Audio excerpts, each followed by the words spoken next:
আসসালামু আলাইকুম বন্ধুরা, আমি আলহামদুলিল্লাহ ভালো আছি। আপনারা সবাই কেমন আছেন? আমি মামার বাসায় গিয়েছিলাম। মামার বাসা থেকে এসে দেখি যে উঠানের কি অবস্থা। পুরো একদম ঘাসপালা, তারপর আগাছা দিয়ে পুরো উঠান দেখেন ভরে গেছে। দেখুন বন্ধুরা, আমাদের উঠানের অবস্থা পুরো জঙ্গলবাড়ি হয়ে গিয়েছে। বন্ধুরা, আমাদের ডাটা গাছ কিন্তু অনেকগুলোই আমরা লাগিয়েছিলাম, কিন্তু নাই, হয়তো বা কেউ নিয়ে গিয়েছে। এখন অল্প কটা আছে। দেখুন বন্ধুরা, এখানে থানকুনি গাছও লাগাইছিলাম। এখানে থানকুনি গাছটাও তেমন একটা নাই, মনে হয় কেউ গোড়া শুধু উঠিয়ে নিয়ে গিয়েছে। দেখুন বন্ধুরা, আমাদের সবজি ক্ষেত এখন জঙ্গল ক্ষেত হয়ে গিয়েছে। পুরো ঘাস আগাছা দিয়ে সব ভর্তি। আগের ভিডিওতে দেখিয়েছিলাম যে সিডলেস জাতের লেবু গাছ রোপণ করা আমার বাসায় যাওয়ার আগে। তো চলেন দেখাই আজকে কি অবস্থা। চলেন, এই যে হলো আমার লেবু গাছটি। আরে আম্মু, লেবু গাছের পাতা পতি তো কিছুই নাই। দেখেন বন্ধুরা কি অবস্থা।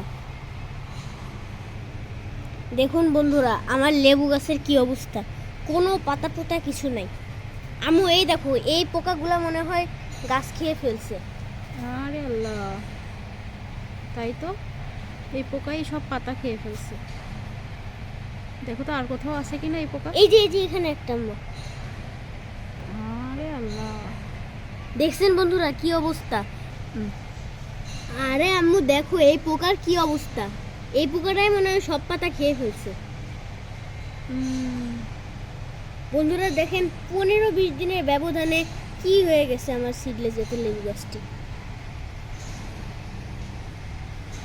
এই যে দেখো, পাতার নিচে পোকা বাসা বাঁধছে। হ্যাঁ, এখন এগুলো পরিষ্কার করতে হবে আমাদের, মানে পোকাগুলো মারতে হবে। ঠিক বলছো আম্মু।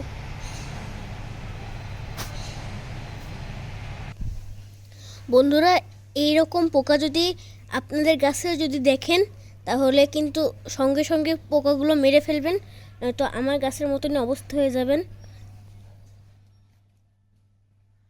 দেখেন, এই যে পোকাটার অবস্থা অনেক খারাপ। এখানে একরকম পোকা, দেখেন কত রকমের পোকা এখানে।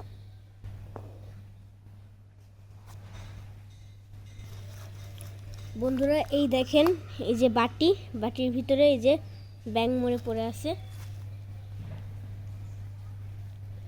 এই বাটিতে আমার আম্মু পাখিদের পানি দিত।